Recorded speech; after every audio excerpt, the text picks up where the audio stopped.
Everyone, so welcome to Do Us Within Emerging Markets. My name is Jacob, and I'm going to talk a little bit about this book that we're going to read next month, May 2021, Digital Entrepreneurship in Africa. And I just wanted to also, share my insights of what I've learned so far about this book. And I think it is worth joining our community. We have weekly readings of books that is specific to Africa on a daily basis, 10 p.m. Eastern time, which is Boston time, New York time, and we get to talk about different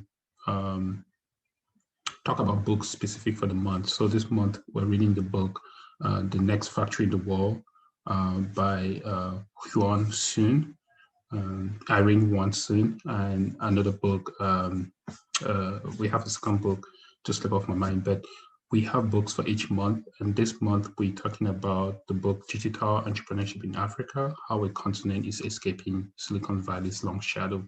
So this is a book for next month, and I just wanted to share that with you guys. Based on what I've read so far, it's a book that shows a contrast between this hype that we have about the digital entrepreneurship in Africa, whereas it actually points to what happens on the ground, the local impact of digital entrepreneurship, and how the government or people in power can take advantage of what they have to really make for this digital revolution, as you may say, as people might assume, to really have an impact on the local level. And I think that's something that is very important for all of us to really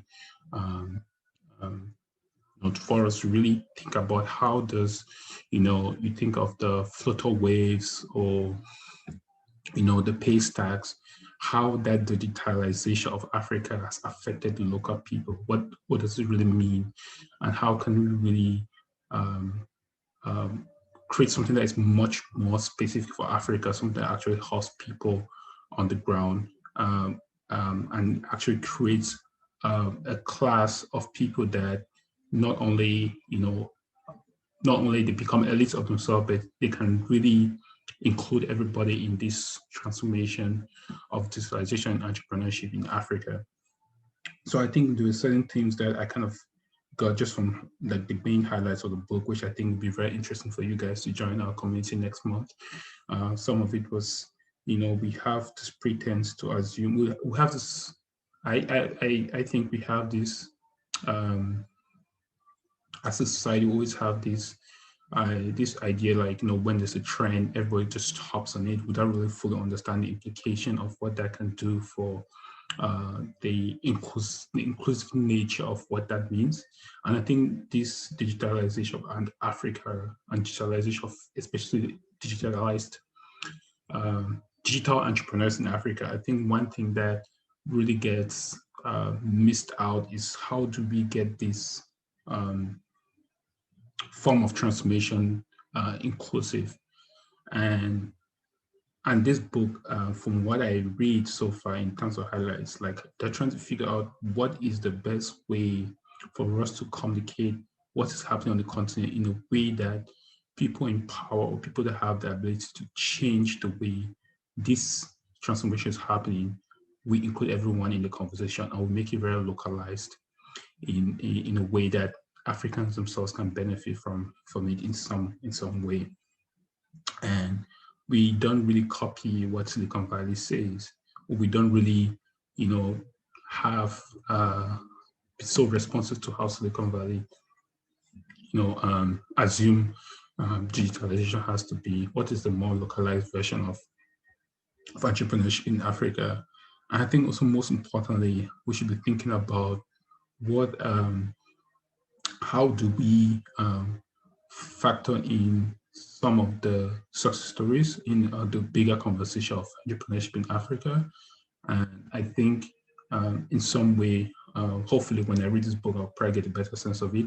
But I think that's something that we as people interested in building the continent of Africa, how should we be thinking about digitalization in a way that affects other industries and builds up on other industries, not just exclusively making platforms that create very high return on investment within a short time frame, but actually create a platform where other industries can benefit from, like from education, healthcare, and all these other platforms that might not create a short-term return investment capital, but might create a long-term return investment capital, which I think is very important for continents like Africa, where we really need to figure out what are long-term investments that will have an impact on multiple generations, not just 1 or 2 generations, not just a couple of years, but for many years to come, and we can create a long-term world on the continent.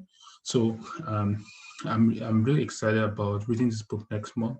It's called Digital Entrepreneurship in Africa, and perhaps I'll learn a lot more, and I hope you guys can join us as we combine other platforms to really promote the conversations that can lead to a more constructive, but also diverse ways on how we approach entrepreneurship investment opportunities in Africa.